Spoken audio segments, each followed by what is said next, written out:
ఓ పక్కన మా తమ్ముడు గారు కానీ, అలాగే సారపోని వీరభద్రరావు గారు కానీ, ఇంకా ఇంకా చాలామంది ఉన్నారు, గుద్దటి విజయ్ గారు కానీ, వీళ్ళందరూ కూడా ఈ అపాయింట్మెంట్కి చాలామంది ప్రయత్నం చేశారు. ధర్మిల నిన్న సత్యసేడి మొన్న మాకు కబురు వచ్చింది, అది కూడా నాగబాబు గారు అపాయింట్మెంట్.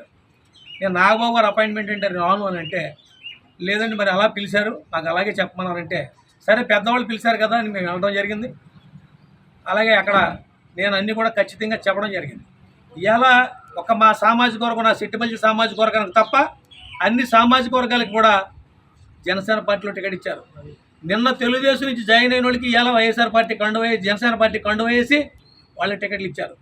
ఇవాళ యాదవులకు ఇచ్చారు, మత్స్యకారులకు ఇచ్చారు, అతి తక్కువ సంఖ్య ఉన్న క్షత్రియులు కూడా ఇచ్చారు టికెట్. ఆఖరికి ఎస్సీలకు ఇచ్చారు. ఈ కోనసీమ జిల్లాలో 2 సీట్లు ఎస్సీలకు ఇచ్చారు. కానీ బీసీ సామాజిక వర్గం, సెట్టిపల్లి సామాజిక వర్గానికి అతి హీనంగా చూసిన మరి నాకు చాలా కష్టం అనిపిస్తుంది.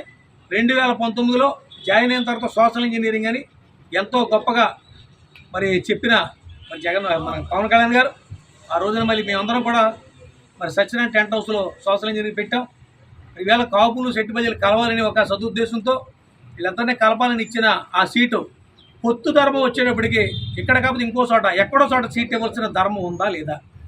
ఇవాళ ఇవ్వలేదు అని అంటే ఒక్క నా సెట్టిపల్లి సామాజిక వర్గానికే ఇవాళ సీటు ఎక్కడ ఇవ్వలేదు.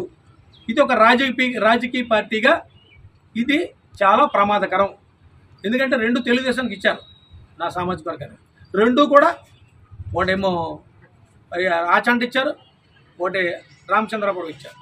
ఇక్కడ ఎస్సీలకు 2 సీట్లు ఇచ్చారు, ఒకటి గిడ్డి సత్యనారాయణకి, ఒకటేమో దేవవరప్రసాద్కి. మరి 2 ఎస్సీ సీట్లకు ఇచ్చుకుంటే ఒక బీసీ ఎస్సీకి ఇచ్చుకుంటే మరి ఎలా ఉంటుంది?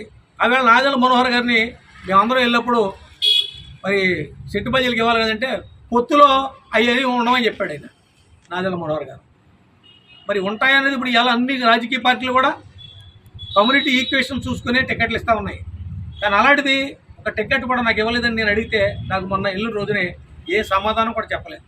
నేను కనీసం ప్రెస్ మీట్ అన్నా రిలీజ్ చేయమని చెప్పాను, ప్రెస్ మీట్ కూడా రిలీజ్ చేయలేదు. ఏదో పిఠాపురం సభలో చెప్తారన్నట్టుగా పక్కన ఆయన ఎవరో అంటే అది నేను విన్నాను తప్ప అది కూడా పూర్తిగా క్లారిటీ లేదు.